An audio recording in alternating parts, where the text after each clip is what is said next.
Oke. Oke. Assalamualaikum ya Robun. Oke, assalamualaikum semuanya. Sambil menunggu yang lain, Bismillah sambil menunggu Uni juga ya. Oke, Bismillahirrahmanirrahim. Hari ini ketemu lagi dengan aku dan insya Allah dengan Uni Merisa Putri. Nanti kita akan ngobrolin. Assalamualaikum Nisha. Kita akan ngobrolin. Jadi ini tuh insya Allah live terakhir kita sebelum Ramadan ya, insya Allah. Jadi besok malam kita sudah tarawih ya. Jadi dari mulai kita ngobrol-ngobrol tentang oke, waalaikumsalam. Dari kita mulai ngobrol-ngobrol tentang culture shock setelah kita nyampe di Indonesia. Aku sebagai alumni merantau dari Korea dan Uni Meresa Putri sebagai alumni perantau dari Amerika. Lalu akhirnya kita nyerempet-nyerempet ngomong tentang pendidikan anak dan ternyata udah ya, tadi pause sedikit. Kita akan ngobrolin tentang homeschooling secara rinci ya insya Allah. Oke, Uni udah siap ya Uni? Aku tuh lupa banget kalau udah kesini tuh langsung invite aja sebenarnya Uninya. Pakai cara ngomong dulu. Assalamualaikum. Assalamualaikum. Uni, waalaikumsalam warahmatullahi wabarakatuh. Ada Zainab. Sama Ada Uni, Lina. anak-anak juga belum tidur. Mereka Ini lagi video doang, kunci di video kamar. doang. Ikut ya, ikut ya. Ikut ngobrol ya. Sama tante. Tante apa dia ngomongnya? Hahaha. Kakek. Teteh, Zainab. Jadi nggak apa-apa sih Uni. Jadi nyambil aja ya. Kita Kalau dia nggak nyam. ganggu kok. Oh iya, masya Allah. Ya, jadi kita ngobrol-ngobrol ini aja, nyantai. Padahal mah gitu. Aku tadi habis selesai nonton Uni sama Teh Teti. Tapi, Ya, ya, teteh, Teti. Masya adik itu. Allah. Ya gitu. Jadi mungkin hari ini tuh live kelima kita loh Uni. Masya Wow. Allah. Uni udah berapa? Uni ada nggak sih yang live dengan selain aku sebanyak ini? Ya, kayaknya sama kamu paling, paling rekor sih, Im. Udah kelima ya dari mulai, dan selalu saat aku lagi di Indonesia, karena aku lagi di Korea tuh susah banget neketin jadwal. Di sini di Korea itu jam segini udah jam 11 dan aku nggak bisa ngomong kenceng-kenceng kan karena ya tetangga-tetanggi gitu ya, kayak gitu, makanya rada susah. Iya, teman-teman, jadi eh, buah dari obrolan kita kemarin ya, karena kita ngomongin homeschooling secara umum, secara gambaran. Nah, di sini setelah itu aku penasaran gitu dengan prakteknya Uni ya, prakteknya Uni. Kalau misalnya teman-teman suka ngepoin story-nya Uni gitu atau ngepoin feed-nya Uni ini, beliau ini praktisi salah satu metode yang mungkin teman-teman baru dengar gitu. Kalau kita kayak dengar Montessori, terus dengar kayak apalagi Waldorf gitu ya, yang sering yang pernah aku dengar tuh, Uni ini salah satu praktisi dari metode Charlotte Mason ya, bener ya, Charlotte Mason kayak gitu. Hmm. Jadi kita nggak akan ngomongin itu dulu ya Uni sebenarnya. Yang aku penasaran, jadi Uni balik ke Indonesia dan memutuskan homeschooling gitu kan. Eh yang aku lihat sih ya, yang aku kepoin dari akun ini Uni, akun HS-nya anak-anak gitu, Zazi plus Zainab. Jadi Uni ini kayak bukan kayaknya, emang nggak pakai kurikulum nasional gitu ya. Hmm, hmm. Jadi nah itu yang mau aku tanyakan. Uni pakai apa, kurikulum apa, terus pertimbangannya apa, terus gimana sih korelasinya, koneksinya dengan PKBM gitu kan? PKBM Uni eh, PKBM-nya nasional kan, Sabumi itu nasional gitu. Lalu Uni memakai kurikulum yang ini, nah itu. Terus banyak banget ya pertanyaannya yang lain diborong. Lalu kan gini, Uni kan sudah masuk ke, Zazi kan udah masuk ke SD kan, beda sama Sofi yang masih preschool gitu. Berarti sudah dimasukkan nilai-nilai, bukan nilai-nilai, dimasukkan afektifnya gitu, kayak calistung, sains, sosial, nah itu kan. Bedanya seandainya kalau Uni kan belum menjawab nih, Uni pakai kurikulum apa, kurikulum internasional apa gitu ya, apakah Cambridge, apakah American style, apakah Aussie style, emang ada gitu ya, kayak gitu. Terus eh, gimana cara Uni misalnya kayak gini, yang bikin aku tertarik ya, karena aku dulunya pernah ngajar di international school gitu. International school di Indonesia eh, faktanya walaupun mereka basicnya English gitu ya, seluruhnya English, mereka ada pelajaran bahasa Indonesia, ada pelajaran civic education. Apa civic education? Apa civic education? PKN. PKN, ya Allah.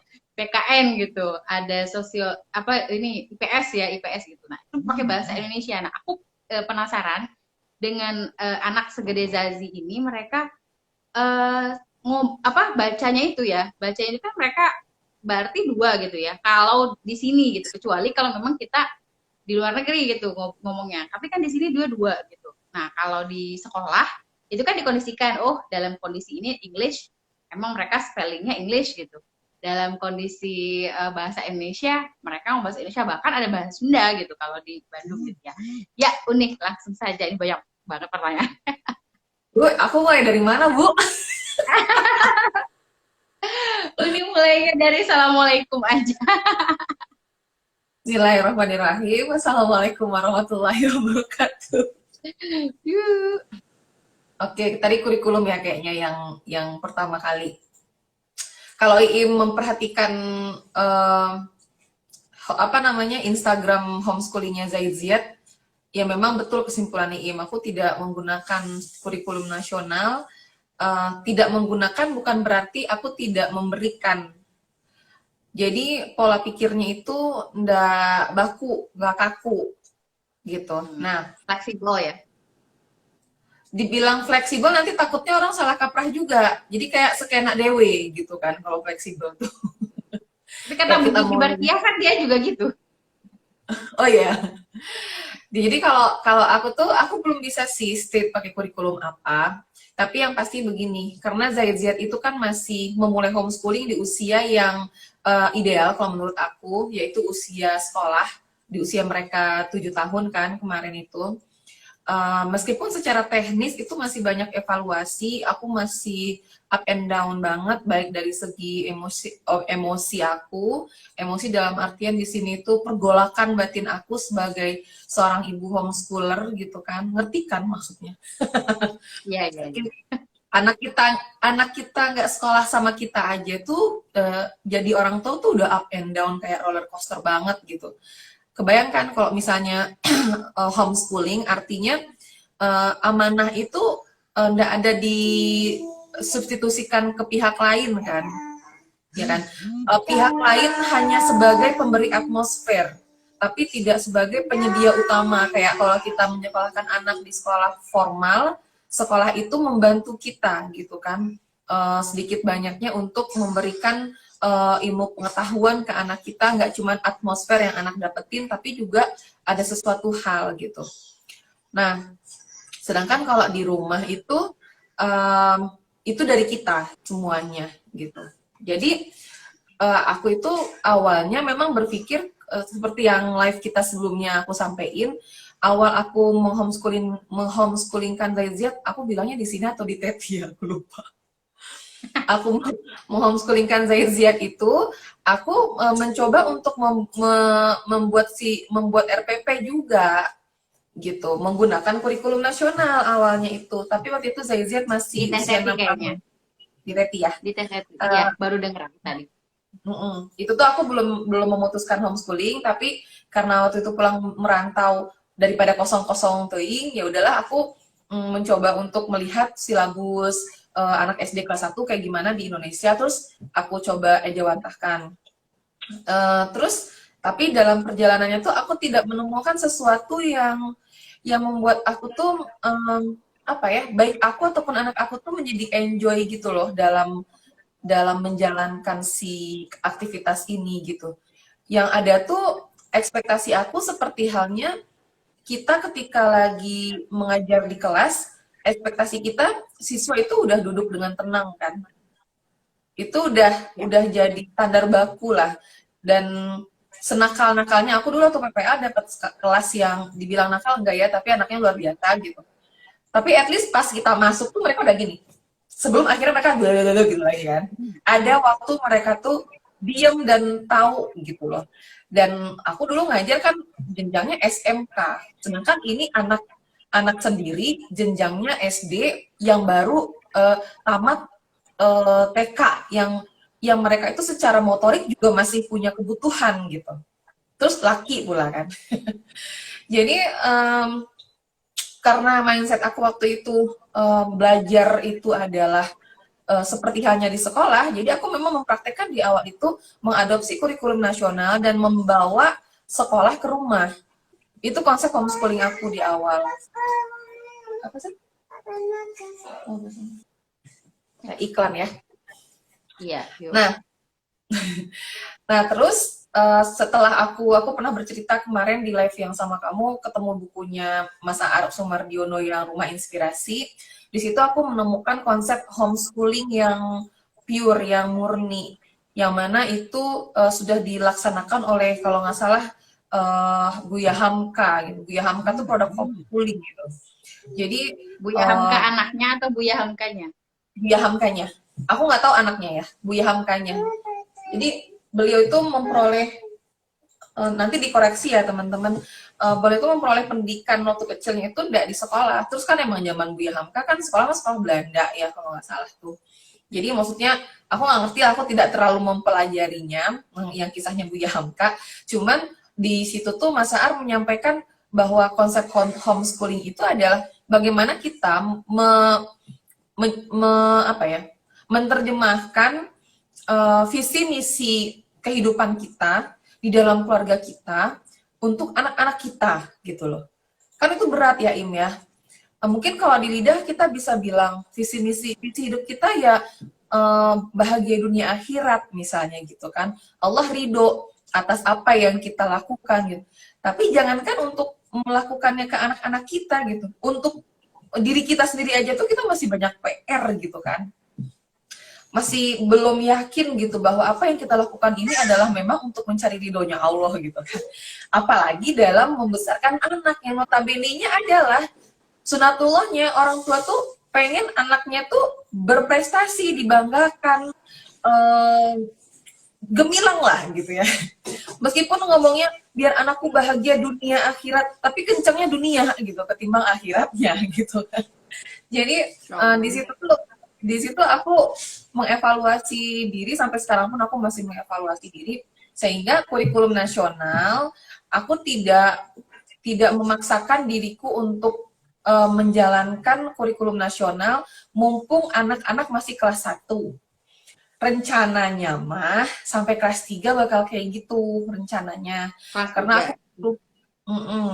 Karena aku butuh waktu untuk belajar mendeliver value aku ke anak aku tanpa aku tuh memiliki, dan itu pasti berat, tanpa aku memiliki ekspektasi yang selama ini aku sematkan ke anakku gitu. Jadi untuk PKBM aku menjalankan apa yang PKBM minta aja. Nah, aku kebetulan kan di PKBM-nya tuh program mandiri. Kenapa aku apa sih program mandiri itu? Program mandiri itu aku tuh nggak dituntut apa setor aktivitas per minggu ke wali kelas. Jadi aku tuh cuma nanti komunikasi sama PKBM tuh nanti pas ujian akhir semester doang gitu. Dan itu pun hanya untuk mengevaluasi hasil belajar anak yang selama ini sama aku, menjawab pertanyaan, terus mengirimkan video kalau memang dibutuhkan, misalnya kayak prakarya, kayak olahraga, kayak gitu-gitu doang. Itu doang. PKBM gitu. nyediain ini nggak, Uni? PKBM nyediain bahan ajar nggak? Kalau yang kita pilih reguler menyediakan. Kalau mandiri enggak ya? Mandiri buku ajar doang. Kalau yang reguler itu selain buku ajar juga dikerahkan materi ajarnya itu, aktivitas belajarnya itu dikasih tahu gitu. Jadi minggu ini Bunda kita mau belajar ini, aktivitasnya bikin ini. Aku tuh paling gak suka. Terus anak-anakku juga gak suka. Maksudnya aku suka bebikinan, tapi anak-anakku gak terlalu suka. Terus kalau misalnya mereka kita bukan DIY Mam ya. Iya, aku tuh seneng jadi aku itu. Mungkin ya, ini aku nonton ya nanti sama Zainab aku akan jadi DIY Mam kayaknya. Tapi Mungkin buat ya, saya itu teman-teman dipegang ya ini ya. mungkin kan dibilangin mungkin. Oh, soalnya Zainab udah kelihatan suka gitu prentelan, mak-mak banget lah dia tuh pokoknya tuh si Zainab tuh. Nah Sofi sedangkan juga kalau sih Zaidin, Umi sebenarnya. ya kan anak perempuan kan. Nah sedangkan Iya, kalau anak laki-laki tuh kayak let it flow gitu loh. Jadi kayak mereka tuh lebih seneng yang apa yang ada di dalam otak mereka gitu. Nah, di iya. situ pergolakan aku sebenarnya muncul. Wah, nanti kalau apa yang ada di otak mereka kan nggak semuanya bisa apa namanya ya baik buat mereka atau gimana gimana gitu. Jadi banyak masa iya sih kita yang dikendalikan anak gitu-gitu kalau aku ya. Terkadang muncul Bola ininya tuh di gitu. kita ya. Iya gitu. Ya itu. Nah terus akhirnya aku mencoba untuk mempelajari. Jadi di metode Charlotte Mason ini sebenarnya ada kurikulumnya. Di awal aku mengenal kurikulum Charlotte Mason ini, aku sempat terjebak di sebuah kurikulum kaku yang tersistematis karena memang pasti kita produk produk apa namanya produk jadwin itu pasti berpikirnya yang namanya mendidik anak tuh pasti butuh sequence gitu kan. Pasti butuh sesuatu hal yang terindikator gitu kan. Ada standar. Jadi muncullah semua istilah standar kompetensi gitu kan. Eh, kompetensi dasar apa masih ada nggak sih itu aku nggak tahu. Saya nggak update soal itu ya. Mas, nggak Seru. tahu sih, kayaknya masih. Itu coba teman-teman yang masih guru, ada si Cuy tadi, teman aku Miss Nurul. Coba masih ada nggak itu kalau di sekolah formal standar kompetensi Pesan KKM itu ya ketercapaian apa sih kemampuan jauh-jauh ya aku belajar. tanya aja ibuku ya. Ibuku Ya kayak eh, gitu. wali kelas 1 SD. SD udah ngajar Dan anak aku sana. selama udah 30 tahun lah beliau. Masya ya udah berapa banyak itu ya generasi yang dibesarkan. Oh, Ya kayak gitu Im. Jadi pas aku lihat kurikulumnya si CM ini, kurikulum itu sebenarnya ditelurkannya sama praktisi Charlotte Mason, ada. sama sekolah Charlotte Mason di Amerika. Oh ada dong di Amerika. Jadi basicnya itu di Amerika. Terus ada sekolahnya, memang menggunakan metode Charlotte Mason. Memang udah tertata rapi gitu kan, udah enak lah gitu rasa-rasanya gitu kan. Paling cuma butuh adjustment di beberapa mata pelajaran aja yang saya kayak Bible kan kita nggak ngajarin Bible gitu. Aku ganti waktu itu sama studi kitab suci gitu kan. Tapi ternyata dalam perjalanannya ini aku langsung ke ininya banget ya, pengalaman banget gitu ya. Pada kenyataannya menjalankan kurikulum Charlotte Mason itu tidak seperti itu gitu. Jadi ketika dipelajari lagi si metode Charlotte Mason ini, arahnya itu bukan bagaimana kemudian kita mengadopsi. Iya nggak apa-apa beli lagi. Ya, Bukan enggak. bukan kita kayak jadi gini sempat ke gini kan. Ya elah ya udahlah comot aja lah ngapain repot-repot mikir capek gitu kan. Akhirnya aku comot lah kan cuman ganti template doang Im. Ya jadi dia udah punya apa sih udah punya template-nya lah intinya gitu. Terus aku lihat bukunya. Jadi ada buku-buku gratis kan. Aku cuma pakai buku-buku gratisnya. Kalau bukunya tuh beli, aku langsung hapus si mata pelajaran itu. Terus kalau bukunya gratis aku lihat, aku baca, seru ya. Emang seru-seru ya bukunya tuh. Seru ya udah aku masukin aja gitu. Aku masukin. Terus yang studi kitab suci itu aku masukin. Yang aku cuman cari materinya itu cuman yang studi kitab suci. Oh ya, aku pengen anak-anak aku guntingnya. Mana kok dia tuh guntingnya? Kok dia masih Ya cengeng? ini Harus ya, dia ngomongnya udah lancar ya Jenap ya. Jenap, Zainab, aduh, nanti dikeplak emak jadi Jenap jadi. Ada kamu ini kata ini Miss Nurul, beliau ini wali kelas SD Manaratul Iman. Kan acuannya memang ditetapkan, tapi indikatornya bisa bebas ditentukan berdasarkan KD-nya. Jadi ya insya Allah yang ngikutin Kadir. kita sekarang banyak ini Amin. loh, banyak banyak guru ini. Jadi mereka penasaran nih, penasaran. Ya mudah-mudahan Yuk, ada something yang didapat ya. Iya, Ya lanjut itu. nih. Jadi pas aku itu aku comot-comot itu, terus ketika dilaksanakan sama kasusnya kayak kayak waktu aku melaksanakan kurikulum nasional. Aku tuh sempet gini, apa bedanya metode Charlotte Mason ini dengan kurikulum nasional kita? Kata. Jadi intinya mah kayak ya udah mau anaknya bisa. Oke. Aku bilang nggak bisa, dia bilang bisa. Jadi aku tuh sempat menyalahkan. Jadi aku belum paham metode sama sistem tuh bedanya apa. Waktu itu aku belum paham. Jadi aku menyamaratakan. Jadi aku menyangka bahwa pada akhirnya memang sebuah metode itu akan bagusnya harusnya tersistematis. Aku pikirnya seperti itu. Tapi ternyata Ibu CM-nya sendiri, Ibu Charlotte Mason-nya sendiri sudah mengatakan di dalam bukunya sendiri bahwa hati-hati terjebak dalam sebuah metode yang tersistematis gitu. Tersistematis, tersistem itu kan terstandar. Kayak kita itu kan anak itu dinyatakan naik kelas kalau nilainya sekian sekian sekian. Yang KKM itu ya apa ketercapaian minimum itu standar. Nah, metode tidak ada seperti itu gitu. Jadi Menurut disitulah Charlotte Mason. sebenarnya semua metode, tapi aku aku nggak tahu sih, harusnya metode itu memang seperti itu. Coba kamu lihat nanti di Google ya, metode itu definisinya apa di kamus. Sistem itu beda definisinya apa di kamus. Coba kamu cek sendiri ya, aku males sok-sokan terminologi gitu, aku agak males. Duh, anak FBS apa progresif dan Revolusioner gitu ya. kita bendera ungu ya. Itu tadi Gus Nurul tadi dia anak Jika itu. Oh iya, Kenal aku kayaknya Uni deh. mungkin lihat wajahnya kenal. Pastilah anak UPI mah, insya Allah lah. Meskipun ribuan tuh kenal wajahnya. Apalagi yang suka nongkrong di Al-Furqon ya. Itu sih untuk kurikulum. Jadi untuk saat ini aku dibilang menggunakan metode Charlotte Mason juga belum 100%, tapi memang aku lebih mempelajari metode Charlotte Mason ini untuk aku terapkan ke anak-anak aku. Tapi aku tidak fokus untuk melahirkan kurikulum. Tadinya aku mau fokus melahirkan kurikulum, Im.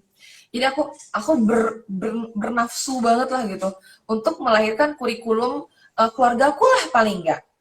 Jadi aku tuh Iya, iya. Aku pernah merasakan itu, ya. ya Bukan semua homeschooler sih. Nah, homeschooler favorit aku kan itu yang Paper and Pine, aku pernah sering mention dia kan, yang homeschooler di Amerika, dia kan pakainya metodenya Waldorf. Iya. Itu dia keren banget kan, dia keren banget kan. Dia tuh udah punya blueprint semua kurikulumnya dia lah intinya gitu. Tapi hello Put, dia tuh homeschooling udah dari 2003 Put. Artinya udah dalam perjalanan panjang yang memang dia up and down pasti menerapkan segala hal ke anaknya yang mana anaknya tuh jumlahnya 4 dan sekarang cuma tersisa 2 yang homeschooling sama dia tuh gitu kan. Jadi di situ menjadi seorang homeschooler mom itu niatannya tuh ya sebenarnya nggak homeschooler mom juga sih. Semua orang tua tuh niatannya tuh benar-benar diuji gitu. Jadi aku tadi berpikirnya positifnya itu kalau aku berhasil menurunkan kurikulum untuk keluargaku, at least aku bisa berbagi gitu ke orang lain. Niatnya mulia ya, Masya Allah. Doain ya, mudah-mudahan ada lah kesampaian. Tapi ternyata enggak. Jadi sekarang aku lagi fokus banget untuk mengevaluasi hal-hal yang kalau di dalam Charlotte Mason itu menjadi inti sari dari pendidikannya dia. Pendidikannya kan pendidikan karakter ya. Itu sempat dibahas di live-nya Teti. Pendidikan berbasis karakter lah ya. Jadi maksudnya sekali bukan. Filosofis sekali. Mumet lah kalau misalnya belajar sendiri itu. Jadi udah biasa ya. Siapa? Enggak, anak-anak UPI spesial FBS kayaknya udah biasa deh. Mungkin ya. Aku enggak sih. Urusannya kayak gitu. Itu aku dulu soalnya. Cantik. Gitu itu kurikulum. Terus apalagi sih tadi aku lupa deh. Jadi gini, Uni metodenya sekarang Charlotte Mason. Mason, ya kan? Mason, Frank Mason kan. Jadi sebelum Uni dapat CM ini ya, tadinya Uni itu apa kurikulumnya? Sama kan? Kurikulum dari luar juga kan? Dari Amerika. Oh, aku cuma ngikutin apa namanya kelanjutan cerita dari guru-gurunya anakku aja. Jadi sebenarnya bahan ajar kurikulum itu dari sekolahnya anak-anaknya di sana. Uni cari lagi sendiri di sini gitu ya. Kalau boleh tahu Uni itu ini apa Uni? Kiblatnya kemana gitu kurikulumnya kan kalau kalau yang aku tahu tuh cuma Cambridge doang sama apalagi ada Amelia itu aku sebenarnya harusnya googling ya kemarin tuh lupa yang aku pas mau Gengsi. ngelamar di perusahaan. Uh, yang itu pokoknya atau itu kurikulum nasionalnya Amerika gitu. Enggak. Jadi anak-anak aku jadi untuk informasi anak-anak aku waktu di Amerika itu sekolahnya tuh di sekolah umum, sekolah negeri kalau di kita tuh. Nah, kalau di Hmm. Amerika itu sistem sekolah negerinya itu mereka diberikan kebebasan untuk apa ya mengkombinasikan lah atau mengejawantahkan lah sistem kurikulum di sekolahnya masing-masing. Pemerintah federal itu cuman istilahnya mah menitipkan iya nu kudu dimasukkan gitu loh. Pemerintah Cuma federal berarti kayak uh, Pemda gitu ya. iya, federal tuh bukannya iya iya, state-nya ya. Itu ada IB juga selain Cambridge. Ya, sok cuy, ada apa aja. Dia juga udah kemana-mana sih sebenarnya ngajarnya udah tahu segala kurikulum. Jadi alhamdulillah dia bisa ikut gabung di sini gitu. Terus nih lanjut nih. Jadi pas aku tanya dulu tuh ke gurunya kurikulumnya itu kiblatnya kemana, mereka nggak ada state ke mana gitu. Mereka cuma bilang um, kayak apa ya? Aku nggak tahu sih membahasakannya kayak gimana ya. Jadi kayak memang udah bawaan sononya. Jadi makanya kalau pernah nonton film-film Amerika kan ada sekolah negeri yang bobrok, ada sekolah negeri yang makmur, ada gitu. Kumaha gurunya, weh gitu yang mengelola di situ. Nah, sekolahnya anak-anakku nggak yang bobrok-bobrok banget sih, alhamdulillah. Tapi sebenarnya nggak yang bagus-bagus banget gitu. Preschool mereka bagus dulu tuh. Preschool mereka itu kan kalau kalau preschool di Amerika kan sebenarnya nggak ada buat yang gratisan kan kalau pendidikan kan gratis ya. Cuman mereka itu mengadakan kayak program itu namanya Head Start itu tuh untuk memfasilitasi orang-orang imigran kan banyak banget ya. Gue kan imigran di sononya.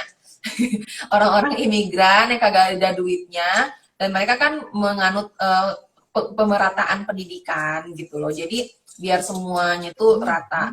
Jadi preschoolnya itu standarnya kalau dibawa ke Indonesia tuh bisa jatuhnya jadi sekolah swasta internasional gitulah di Indonesia mah gitu. Cuman di sana mah Iya. ya memang buat orang-orang imigran gitu. Tapi pas generasi anak-anak aku banyak native, maksudnya American gitu, nggak yang banyak imigran banget. Pas tahun ketiga tuh anak temen aku masuk itu banyak yang dari luarnya, bulenya dikit lah gitu. Bulenya, maksudnya native-nya Amerika dikit gitu. Jadi itu mah gimana tahun. Jadi kurikulumnya itu nggak ada dan aku melihat Indonesia kan berkiblatnya ke Amerika. Jadi makanya aku nggak terlalu apa namanya kayak terlalu banyak komparasi gitu. Perbedaannya kalau di Amerika mereka udah lumayan jelas ya. Eh, sebenarnya nggak juga sih. Nah, aku sama suami itu suka suka apa ya suka berdiskusi lah ya sebenarnya tentang kualitas pendidikan di Amerika tuh yang tapi aku nggak bisa omongin di sini karena itu tuh cuman kayak asumsi-asumsi doang gitu loh, cuman kayak pengamatan-pengamatan kita doang gitu. Yang intinya adalah there is no something special gitu di Amerika itu kecuali memang fasilitas gitu loh, kayak gitu. Jadi kalau untuk kurikulum, aku melihat sekolah-sekolah internasional di sini tuh keren-keren banget gitu. Yang ditawarin ke ke apa ya, ke orang tua ya, kurikulumnya, mulai dari kurikulumnya, fasilitasnya kayak gitu kan. Oh, itu keren-keren banget gitu. Jadi kalau di sana sih gitu aja. Gimana ya? Ya gitu aja. Cuma teknologinya udah canggih aja. Jadi anak-anak tuh Mungkin mereka bilang standar ada smart. standar mungkin standar internasional di sini itu standar biasa di sana gitu nih mungkin ya. Iya. Tapi aku nggak bisa Tapi kalau compare juga sekolah swasta di sana kan aku nggak pernah lihat Im. iya, tapi kalau kalau kita ingin mendapatkan yang standar biasa di sana, di sini kita harus masuk sekolah yang tidak biasa mungkin ya, yang ya international school dengan segala fasilitas dan segala bayaran yang kayak gitu mungkin ya. Iya. Eh, Makanya jadi nggak dan worth it sama aku untuk memasukkan sekolah anak aku ke sekolah internasional dengan biaya yang tidaklah murah gitu. Dan sebenarnya dengan biaya yang kayak gitu, kalau kita melakukan homeschooling, anak ini mah pemikiran keluarga aku ya, anak aku bisa iya, mendapatkan lebih gitu loh. Makanya itu salah satu hal yang jadi pertimbangan aku waktu itu untuk memutuskan homeschooling juga gitu. Kayak gitu. Jika pelit sih sebenarnya. iya, iya. Paham, paham nih. Nah, kan berarti sekarang poin-poin besar apa namanya ya, materi-materi dasar gitu yang diajarkan sekarang buat anak-anak, berarti kan Zazi itu levelnya sama dengan kelas berapa Uni kalau SD sekarang? Kelas satu, kelas satu Kelas semester satu. 2. Masih sih kelas satu? Oh, beda setahun doang sama Sofi. Oh enggak, beda 2 tahun. Aslinya mereka kalau mau dilanjutin yang dari Amerika sih harusnya mereka sekarang tuh kelas 2 naik kelas 3. Tapi mereka Nah, jadinya kelas 1 naik kelas 2. iya, iya.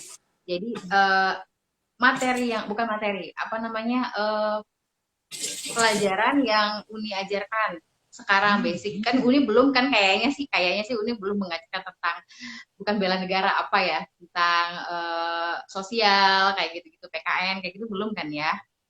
Itu untuk kayaknya Hmm, sih kalau aku lihat di sekolah internasional, salah satu sekolah internasional yang aku tahu, itu tuh untuk mengejar UN kayaknya.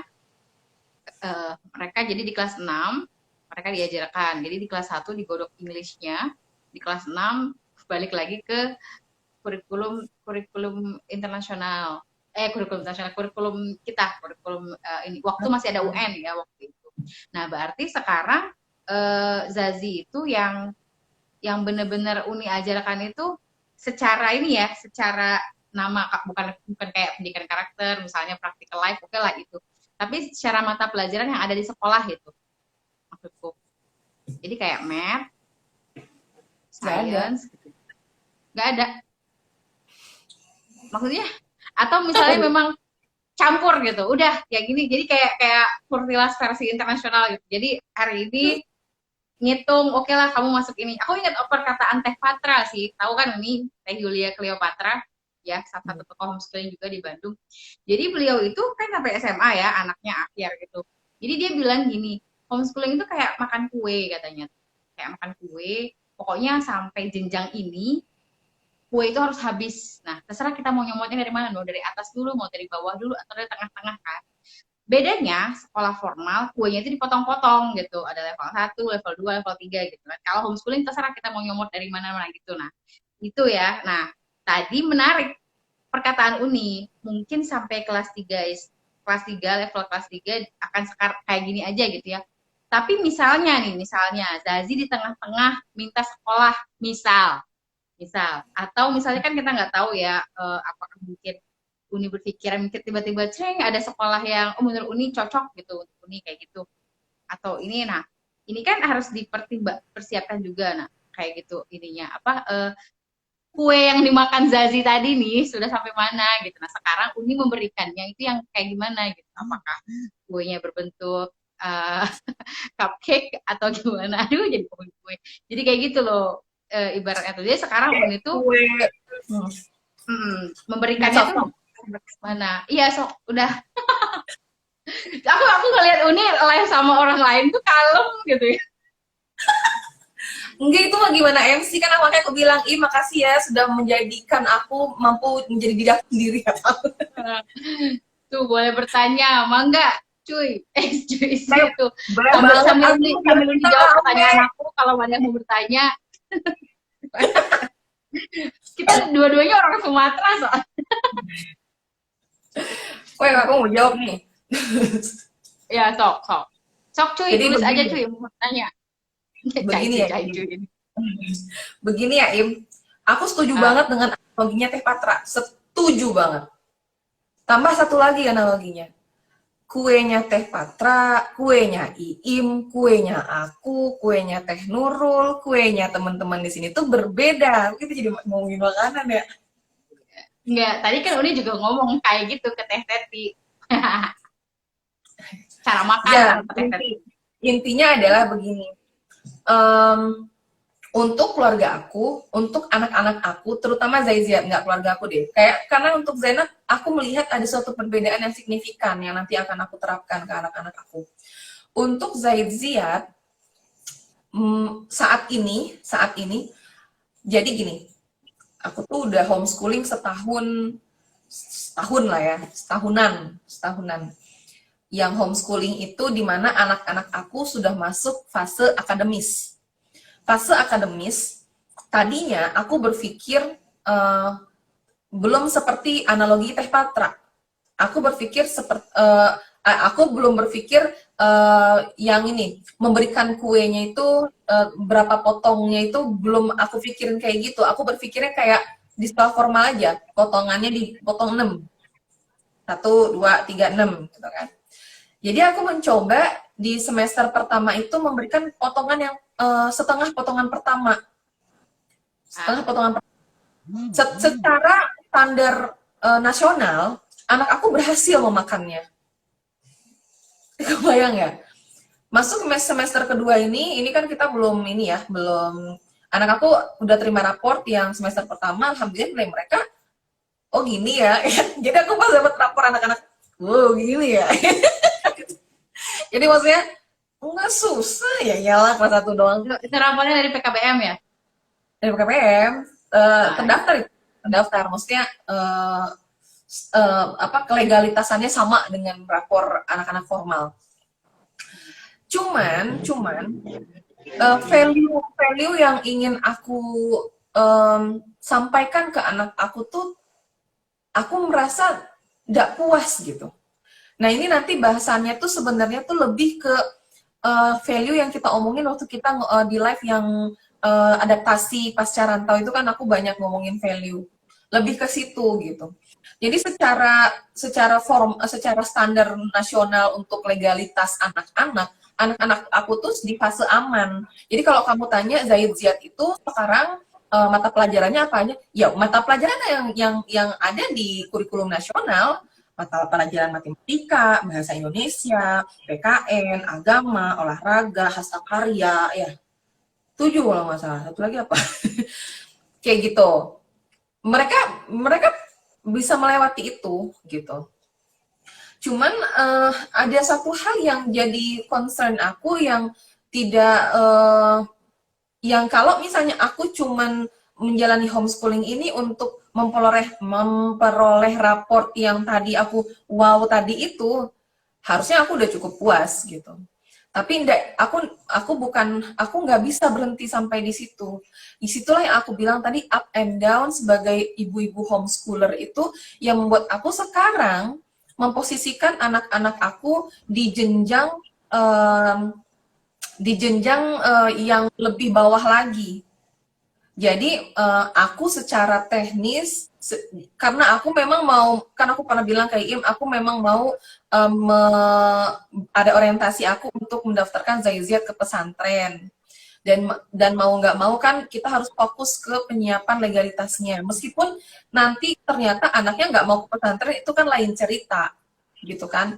Kita sebagai orang tua kan harus memiliki persiapan karena anak kita kan tidak tahu kalau mau masuk sekolah tuh persiapannya apa aja, kan mereka nggak tahu. Nah itu masuk ke pertanyaan Im tadi, kalau anak ini nanti tiba-tiba mendaftar, ya udah sekolahin aja lah, wong mereka udah daftar di PKBM. Kalau daftar di PKBM itu mereka udah punya nomor induk, mereka bisa langsung masuk ke sekolah formal. Tinggal memastikan sekolah formal itu menerima nggak siswa PKBM. Dari masyarakat dari pemerintah itu nggak, sebenarnya setiap sekolah harus menerima anak homeschooling, tapi pada prakteknya sekolah ada yang menolak anak homeschooling gitu. Jadi ada ya. Sekolah menolak anak homeschooling bukan karena peraturan pemerintah, concern mereka aja. Gitu. Karena aturan itu nggak boleh sebenarnya. Jadi kalau kita melek aturan, anak kita ditolak sama sekolah itu, kita bisa stand pakai peraturan undang-undang sekian nomor sekian gitu. Kayak gitu. Nah, jadi sekarang anak-anak aku itu lagi aku sih, karena aku menggunakan metode Charlotte Mason. Jadi di Charlotte Mason itu ada yang namanya year 0, year 0 gitu ya, year 0, year 1, year 2, year 3 gitu kan. Nah, Sunda kieu. Nah, Zero apa yang nol? Kalau orang eksak nggak boleh nyebut zero katanya. oh ya udah 0 lah. Yang Ya 0 udah nggak ini apa-apa. Dibahas. dibahas ya anak bahasa mah repot ya capek. Nah, tahun 0 ini, Pak susah amat ya. Tahun 0 ini di Ya situ udah tuh sih zero anak aja ya Allah. habis waktu parah Sok sok. Iya. Tahun nol. Ya udah yuk usah ngomong ya Allah. tahun 0, tahun 0 itu anak-anak kalau di metode Charlotte Mason itu dilatih segala hal yang sifatnya itu fitrahnya dia. Jadi Oh, Masya fitrahnya Allah. anak gitu. Di bahasa aku sih fitrah. Kalau bahasanya Jadi CM kayak kan habit education gitu ya. Yang butuh hari satu. natural, iyalah kayak natural kealamiahan anak itu, karakter alami, karakter bawaan anak gitu. Em, jadi misalnya ini contohnya, kalau di dalam ini aku juga baru dapat kemarin. Ini aku alhamdulillah sih diundang ngomong-ngomong tentang CM kayak gini tuh pas aku lagi mendaftar lagi ikutan workshopnya Mbak Konita lagi. Jadi aku agak-agak berisi lah dikit ya, nggak malu-maluin amat. Jadi jadi sebenarnya banyak banget. Harusnya aku nggak perlu ngomong ya, bisa di-cut nggak Mbak bagian yang ini Mbak? Sayangnya nggak bisa diedit, Mbak. Bukan vlog. Jadi ada kebiasaan-kebiasaan yang diyakini oleh Ibu CM ini, Ibu Charlotte Mason ini sebagai fondasi awal yang itu nanti ketika kita berhasil membangun fondasi itu akan memudahkan kita membangun karakter-karakter baik ketika di fase akademis. Jadi Sesuai lah ya. Apa ya seini lah ya, seirama lah ya dengan apa yang. seirama, tapi dalam prakteknya, Oh, kayak pendidikan karakter gitu. ya gitulah. Nah, itu. Jadi Zai Z ini misalnya ini ya, PR aku tuh sama Zai Z tuh sekarang adalah atensi. Atensi kami itu bermasalah dari dulu. Karena kan Kurang fokus mungkin atau gimana, Uni? bukan, kami saling tidak mengerti. Jadi anak-anak aku kan speech delay. Kan kalau hubungan orang tua dan anak itu terjadi jauh-jauh hari kan sebelum anak itu besar. Jadi ada yang namanya itu sebuah kebiasaan yang sudah terbangun karena memang kita sudah seperti itu terus-menerus. Jadi dulu kan anak aku speech delay. Jadi ada sebuah kebiasaan yang aku tuh tidak sadar karena mereka speech delay, aku kan pusing mendengar mereka ngomong. Jadi ada kebiasaan aku tuh ignore. Bukan ignore sebenarnya. Jadi kayak pengen cepet gitu loh kalau ke Iya. gitu. Aduh, Jadi aku juga sering kayak gitu. Pengen cepet aja. ya yang ternyata sebenarnya bukan gara-gara anak speech delay sih, kayak kalau aku membahasakannya karena memang aku terlalu fokus sama kehidupan manusia dewasa aku gitu. Jadi di situ tuh ternyata selama ini aku kurang menganggap anak aku ternyata gitu loh. Kurang memposisikan anak aku sebagai manusia yang bahasa CM-nya kan manusia yang utuh ternyata gitu. Aku memposisikan anak aku memang sebagai anak gitu. Anak kecil, lo nggak tahu apa-apa, lo mau ngomong apa, cepetan, ya sini, ya cepetan, apa, cepetan gitu kan. Yang akhirnya apa? Akhirnya ternyata itu membuat anakku juga pertama ketika mereka ngomong, mereka tidak tahu bahwa saat kita berbicara itu memastikan lawan bicara kita mendengarkan kita dengan baik itu adalah sebuah poin penting. Jadi mereka sering ngomong sama aku lagi boker, aku lagi ngapain gitu ya. Boker banget. Allah Akbar. Iya beneran. Misalnya gini ya, aku lagi masak. Warna-warni. Mereka ngomong, nih gini, bentar ya, Umi sakit perut, misalnya gitu kan. Aku udah ngomong, aku sakit perut, dia tetap ngomong itu sepanjang aku dari dapur berlari ke kamar mandi. Aku udah masuk kamar mandi, eh do you hear me, kata mereka kan. Enggak, terus marah gitu kan. Tadinya aku berpikir, dua apa sih permasalahan aku sama anak-anak aku nih, kata aku tuh kan ya. Aku coba pikirkan perlahan-lahan, baru aku menemukan, oh ternyata masalah atensi. Memang untuk Zaid Ziad, atensi aku aja itu perlu dilatih gitu, apalagi atensinya mereka gitu. Makanya ketika ke Zainab, aku melihat kenapa Zainab bisa memiliki atensi yang luar biasa, karena memang ya qadarullah juga, alhamdulillah gitu, bismillah. Dan tapi secara apa namanya ikhtiar kitanya itu perbedaannya adalah Zainab tidak aku berikan kesempatan untuk berbicara ketika aku tidak fokus ke dia. Jadi Nap bentar ya, Umi beresin ini dulu. Aku beresin, terus Zainab tadi mau ngomong apa gitu.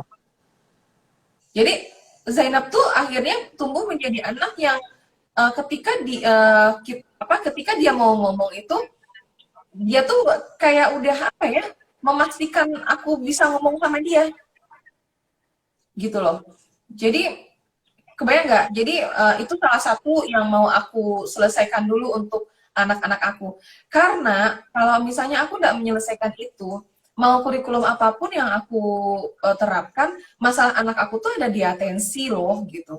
Aku mau ngajarin matematika juga ke mereka, ke busa-busa ke mereka, atensi itu udah jadi PR besar gitu. Jadi um, secara komunikasi alhamdulillah kami itu lancar.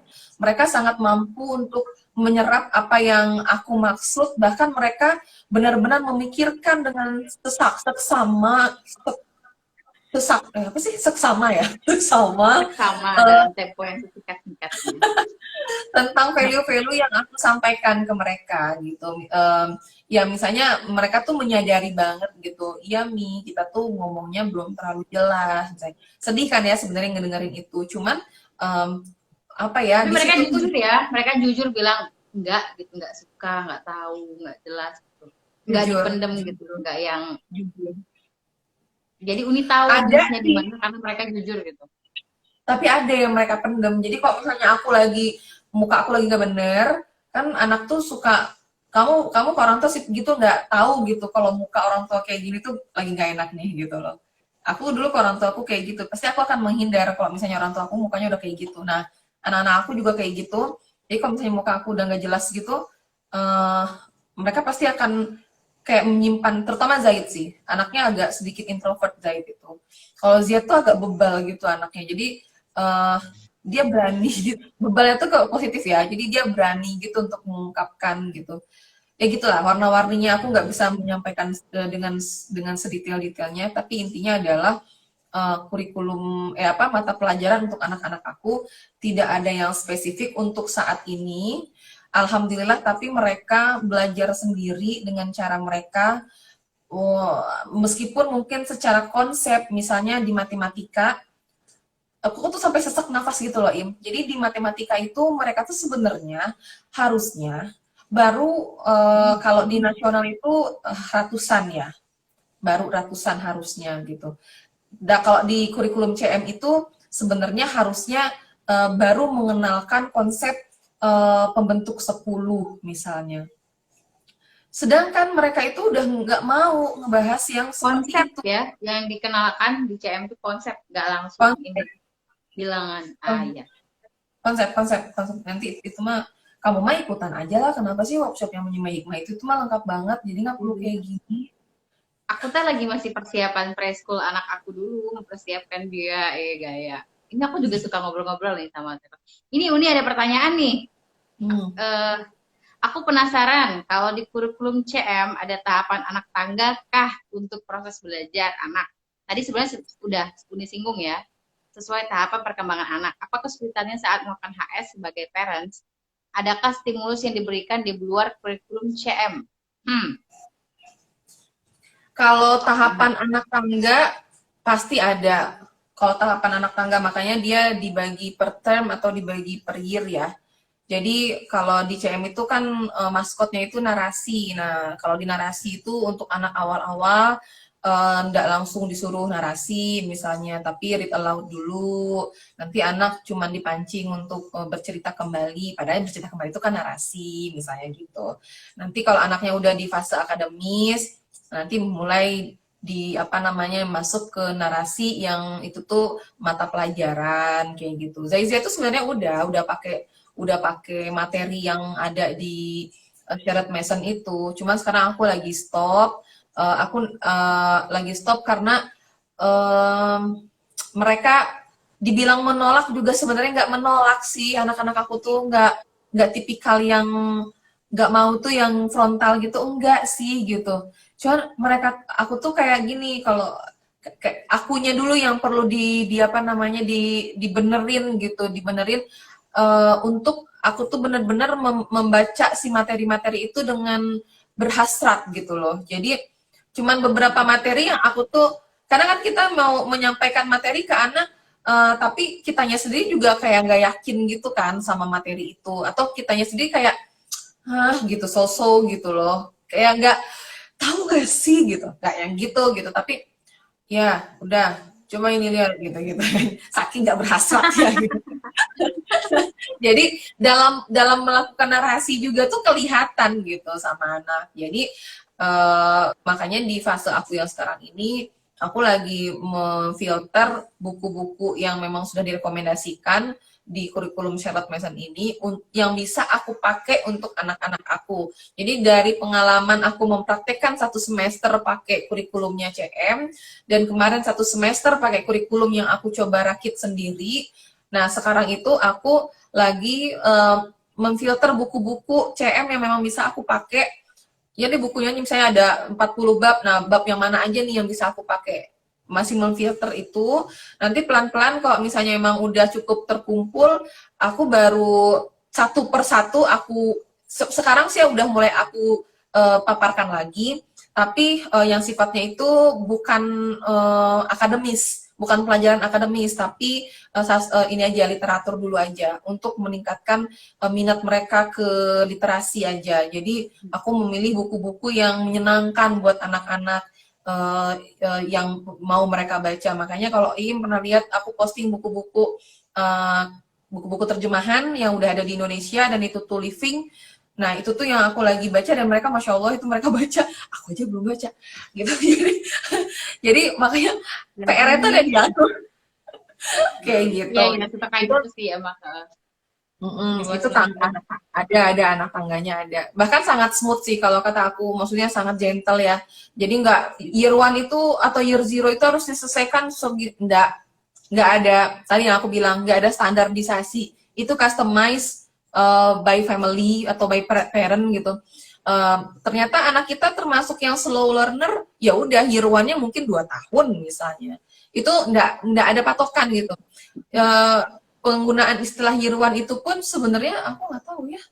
Jadi itu kan kalau yang kurikulum Ambleside online itu, yang sekolah CM yang aku sebut tadi itu, kalau nggak salah itu memang mereka mengadopsi dari, kan CM itu punya sekolah kan, waktu pada zamannya itu gitu.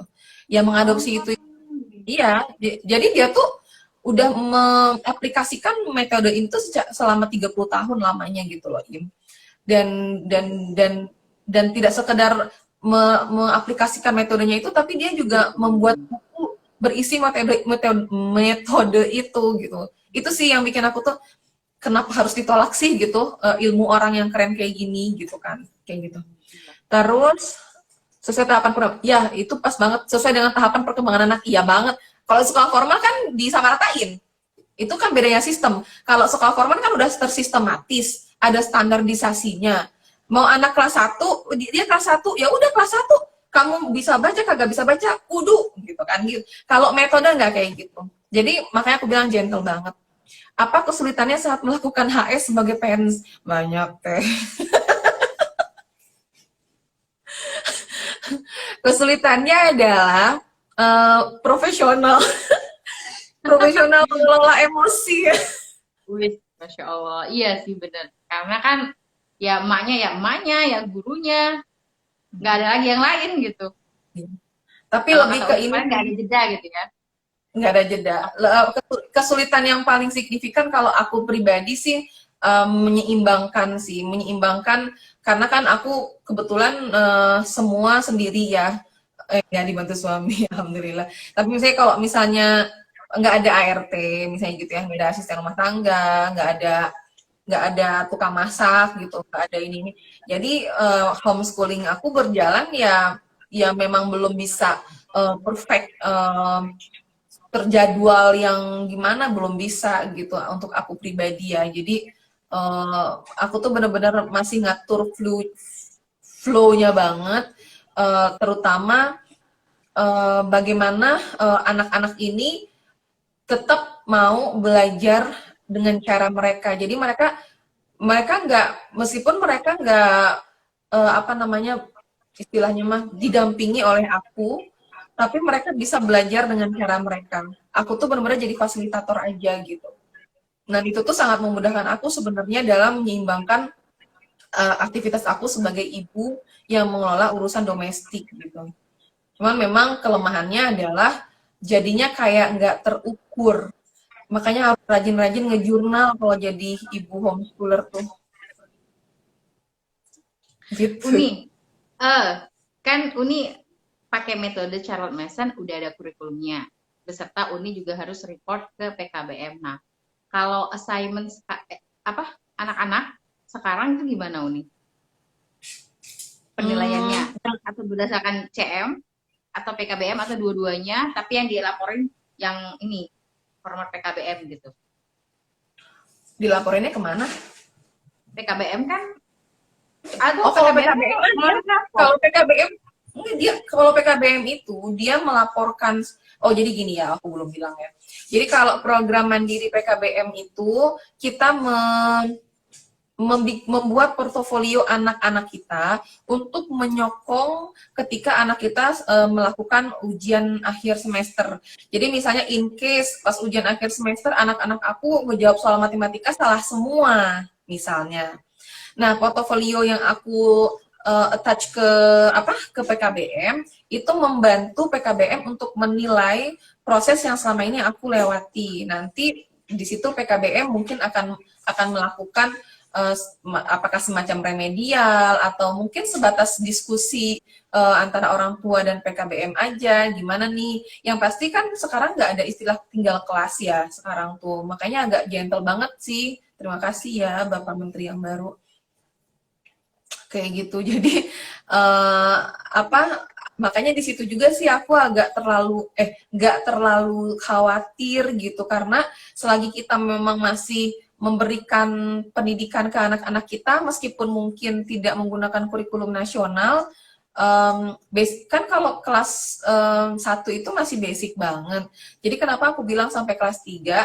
Karena dimulai dari kelas 2 ke kelas 3 tuh sebenarnya udah ngebut kurikulum nasional tuh. Sekarang aja tuh anak-anak udah ratusan angkanya tuh gitu. Padahal aku tuh belum pengen. Menurut aku tuh Tadi mau aku pengen, nyantui ya gitu. ya aku pengen kurikulum kayak kurikulum kita dulu aku pengennya. Iya, iya. Tapi ya karena kurikulum sekarang seperti itu ya udah gitu kan. Paling nanti kalau sekarang aku semester 2 ini aku belum bisa, ini agak ini juga, apakah anak-anak mampu gitu mengelola soal-soal dari PKBM. Yang pasti soal dari PKBM itu kan enaknya udah dikasih duluan. Jadi aku, oh ini nih yang belum. Jadi aku nanti bisa langsung stimulus di detik-detik mau setoran ujian gitu loh. Jadi nggak Tapi bisa ya ujian. Uni ya, di-combine ya, kurikulum yang Uni kasih ke anak-anak yang tadinya basicnya di Amerika atau CM gitu kan ke PKBM kan tadi ngasih soal ya PKBM bisa gitu maksudnya Uni Yang bikin nggak bisa apa sih, aku kadang suka bingung deh. kayak apa ya misalnya dari segi bahasa kali Uni ngajarin Oh, anak-anak by English ya. kalau segi bahasa, aku jelasin dulu. Jadi Hmm, misalnya ada terminologi dalam bahasa Indonesia ataupun ketika aku terjemahkan dalam bahasa Inggris pun ternyata anak-anakku masih nggak ngerti, aku jelasin dulu. Contohnya kemarin waktu ujian akhir semester yang kemarin kan ada Pancasila. aku jelasin dulu. Aku kan nggak ngasih Pancasila kan ke anak-anak selama pembelajaran. Terus tiba-tiba, oh ternyata ada ngapalin bukan Oh iya, ngapalin sih. kan dikasih dulu ya, dikasih dulu soalnya ya. Ya, iya. Jadi pas gitu aku kasih tahu kan kalau ya aku jelasin lah ke anak-anak gitu Indonesia tuh gini gini gini gini gini. Terus mereka kan sebenarnya nggak ngerti, tapi anak-anak kan gitu. Sekarang kamu coba baca, aku kasih teksnya terus mereka baca. Udah, karena kan mereka cuma nyetor bukan nyetor hafalan, tapi nyetor dibaca aja gitu. Kan kalau homeschooling kan kita kalau dulu waktu kita SD kan tiap mau masuk kelas tuh Pancasila ya kita apal kan. Kalau sekarang kan nyanyi Indonesia Raya aja mereka pas dengar mereka mau ngapalin tapi karena nggak aku kan Nggak maksudnya nyanyi terbiasa. Indonesia. Iya, maksudnya nggak aku setelin juga tiap hari kan. Lawong murotal aja kadang aku setelin kadang enggak gitu kan. Jadi maksudnya Kebayang asal dengerin lagu. Iya, iya, iya. Kak, bukan nggak penting sih, tapi insya Allah anak-anak mah nasionalismenya tuh tinggi gitu, nggak Iya, iya. ditumbuh-tumbuhin Apalagi dulu. yang pernah tinggal di luar ya.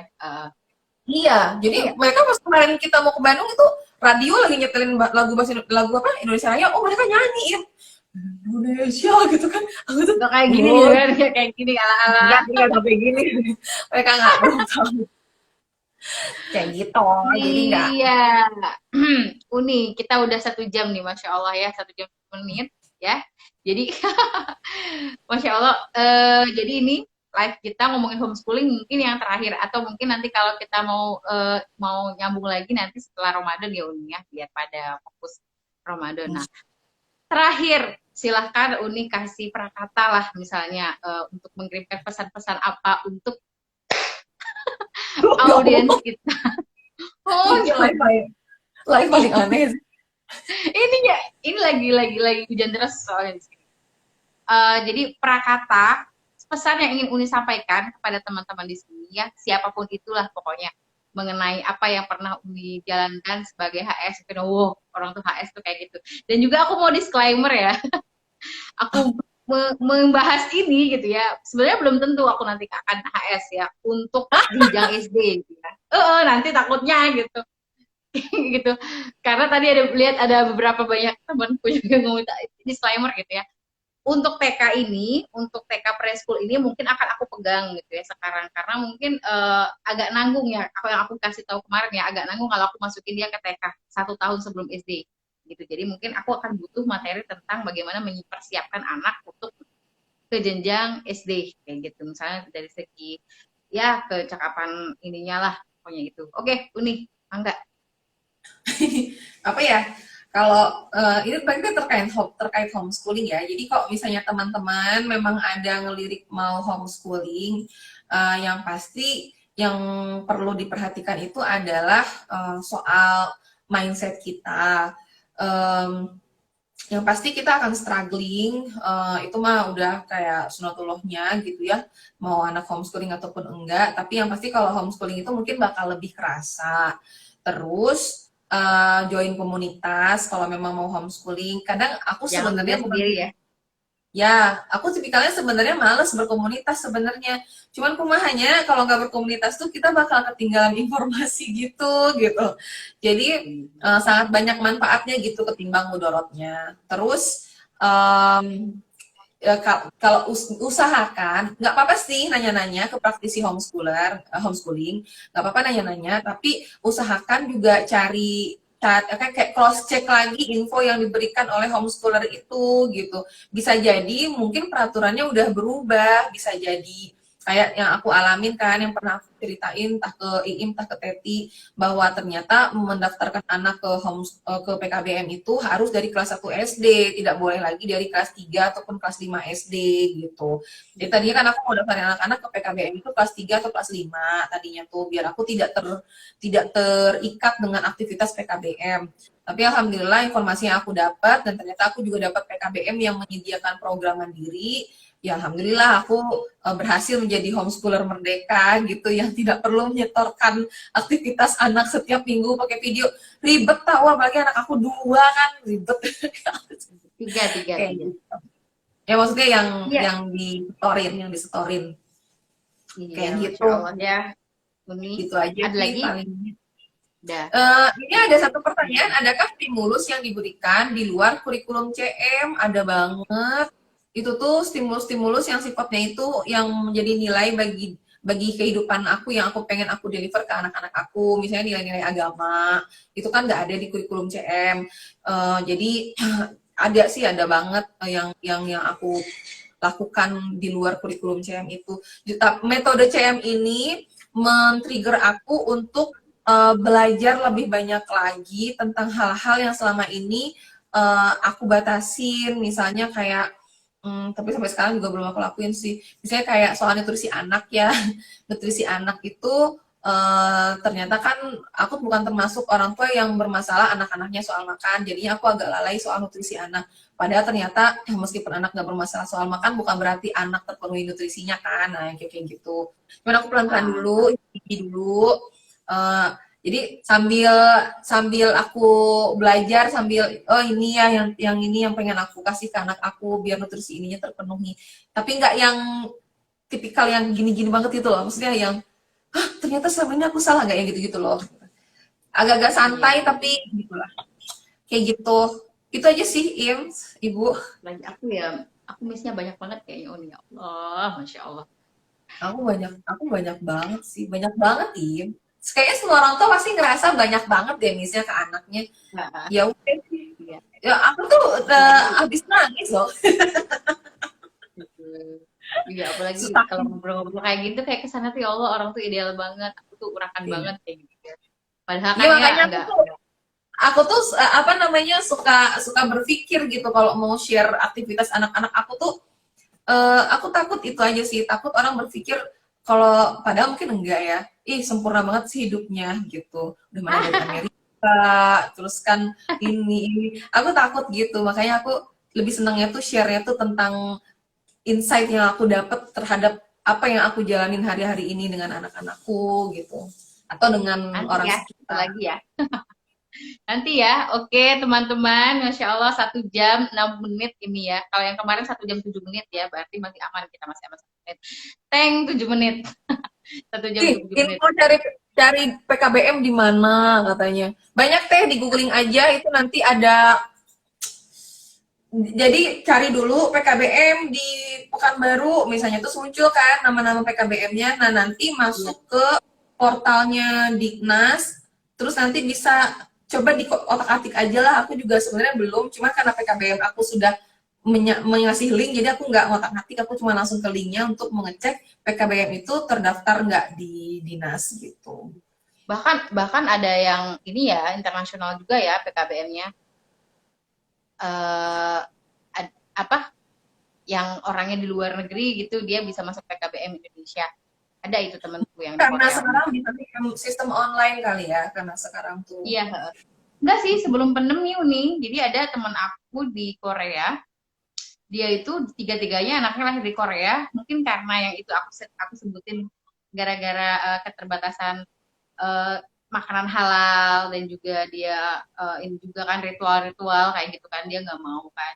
Akhirnya tiga-tiganya anaknya PKBM, anaknya homeschooling dan PKBM-nya PKBM Ibu Ida, ketemu di Bu Ida itu. Dan Masya Allah aku 3 anak PKBM dan beda-beda usianya, Masya Allah. Nanti aku Wah, pertemukan lah aku dengan nggak tahu guys.